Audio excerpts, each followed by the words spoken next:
The location of this incident was near Mount Shasta, California. The age of the child who went missing was 3 years old at the time, and he will refer to him as John Doe. John was camping with his family on the banks of a large creek. At approximately 6 p.m., John disappeared. The parents searched for their son for a number of hours before contacting the local sheriff and United States Forest Service. Approximately 5 hours after John went missing, he was found lying in a thicket directly next to a trail the searchers had been using. About 3 weeks after the incident, John Doe's grandmother says her grandson told her that he didn't like his other grandma. When she asked him to explain further, he said, "Don't you remember when I was lost in the woods?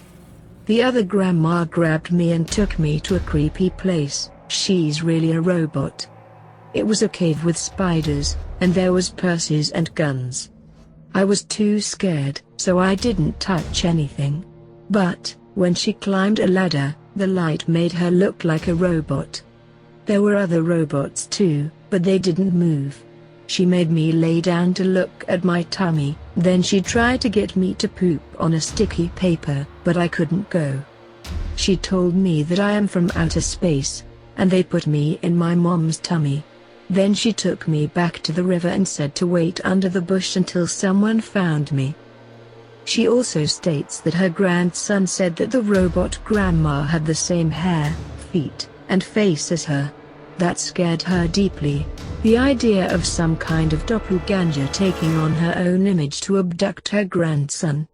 She says she got the impression that her grandson may have been talking about a hologram because of the way he described the light sparkling on the strange woman. His grandmother was horrified and called her son, who was the boy's father, who told her that he had also heard the same story from the boy a few days ago.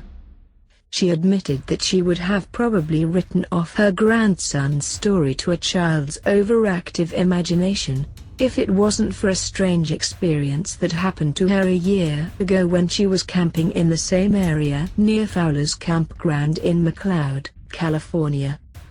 She claims she woke up one morning face down in the dirt, having been removed from her tent and sleeping bag.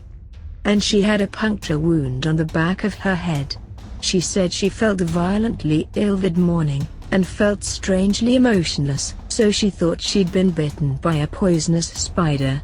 She said she was with a friend who'd been sleeping in his separate camper, and he also woke up with a bite on the back of his neck, and he felt ill as well.